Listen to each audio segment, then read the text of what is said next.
आज मैं आपको अपने ऊपर एक सच्ची घटना बताना चाह रही हूँ, बिल्कुल उसमें कोई झूठ नहीं होगा। मैं सीबीएसई ऑफिस से निकल के आ रही थी, किसी बच्ची का एग्ज़ाम था, शायद 10-12 साल पुरानी बात बता रही हूँ मैं आपको। मैं अपनी बिटिया का रिज़ल्ट लेके आई तो सीबीएसई से कुछ मुझे ठीक कराना था। निर्माण विहार प्रीत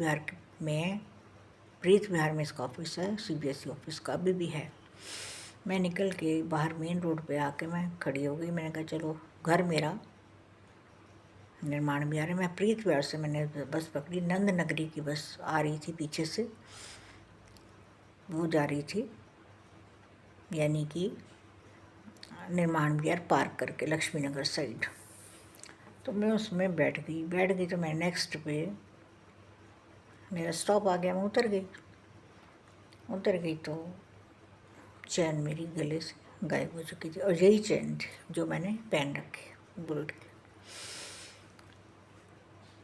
बस वाले क्या करते थे, प्राइवेट बस थी उस समय, 200 कुछ नंबर था समथिंग, मुझे याद नहीं है, नंदनगरी से आ रही थी। बस वाले को मैंने बोला, ड्राइवर को भी गाड़ी साइड में लगा। रेड लाइट पे बस रुक गई। रेड लाइट का इंतज़ार करते हैं ना प्राइवेट वाले। कहता मैं कि इसका मतलब तू साथ में मिला हुआ है। मेरी चैन खो गई है, 2.5 तोले की चैन है, 2.25 तोले की 2.5 तोले की चैन है ये। उसने गाड़ी साइड में रोकी थी। खैर मैं बोल्ड भी थी उस समय, थोड़ा हिम्मत भी थी, पावर थी, अपनी विल पावर तो है, अभी भी है। मैं जैसे बैक साइड पीछे से मैं बैठ चढ़ी तो एक बंदा मुझे कहता है कि मैडम चैन आपकी, वो आगे लड़कियां खड़ी हैं, ग्रुप खड़ा है इनमें, इनके पास। मैं आगे निकलते निकलते आगे तक गई। डंडा पकड़ रखा था उस लड़की ने, रेड कलर का हेयर बैंड लगा रखा था। तो मैंने 2-3 उसके मुंह पे चांटे लगाए। मैंने कहा निकाल चैन। कह रही नहीं है। फिर मैंने कहा निकाल रही है कि नहीं निकाल रही। मैंने उसके बाल भी पकड़े, हिम्मत थी तो मैंने उसका बाल पकड़ के मैंने डंडे के साथ उसका सिर भी मारा, ऐसे करके उसने मुझे चैन दे दी। मैंने कहा थप्पड़ जरूर खाने थे, आराम से दे देती यही चीज़। चैन तो मेरी टूट चुकी थी, कुंडा थोड़ा दोबारा लगवाया मैंने, यही चैन। मैं इसमें कोई कहानी नहीं बता रही, मैं बिल्कुल अपने ऊपर सच्ची घटना बता रही हूँ कि लड़कियों को बहुत आजकल बोल्ड होना चाहिए।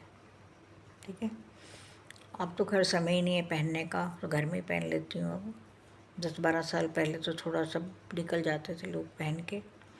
मैं जब नीचे उतर रही हूँ तो पानी की रेडी वाला खड़ा था, तो मुझे कहता अरे आज तो, मैं कहा आज तो मेरी अपनी चैन है आज तो। मैं घर पहुँची, कई दिन बाद मैंने घर में बात बताई। वो कह रहे भाई हिम्मत है। मेरे साथ बहुत घटनाएं घट चुकी हैं। मैं आपको जितनी भी आपको घटनाएं सुनाऊंगी अपने बारे में, एक एक सच्चाई होगी उसमें, कोई झूठ नहीं होगा। बाकी मेरी बात पे आपको विश्वास तो करना पड़ेगा, बाकी और बात है करें ना करें। इसलिए मैंने सोचा आज मैं अपनी ज़िंदगी की एक घटना सुनाई है। ठीक है, अब ये मेरा अगर ब्लॉग पसंद आए या मेरी ये कहानी सच्ची कहानी है, आप चाहे जो मर्ज़ी समझें, मेरी इस बात में एक एक की बात की सच्चाई है। क्योंकि मैं खुरेजी रहती थी, निर्माण विहार से मैं उतर के खुरेजी की साइड अपने घर, अब तो हम लोग सेटल हुए हैं गाज़ियाबाद साइड, यूपी साइड। लेकिन उस समय की बात बता रही हूँ, 12 साल पहले पुरानी बात बता रही हूँ मैं आपको, कि 12 साल पहले मैं बहुत हिम्मत थी, अब तो मैं टूट चुकी हूँ। कि मेरा एक दूसरा चैनल भी है सिंगिंग का, बट अब तो उम्र के हिसाब से कुछ भी नहीं है। बाकी चलो जो भी है, आपका बस ये है कि आप लोग मेरी इस घटना को देखें, समझें कि मेरी इस बात में सच्चाई है या नहीं है। बाकी ऊपर वाला ही जानता है मैं कितना झूठ बोल रही हूँ, है ना। मेरी ये एक एक बात में सच्चाई है।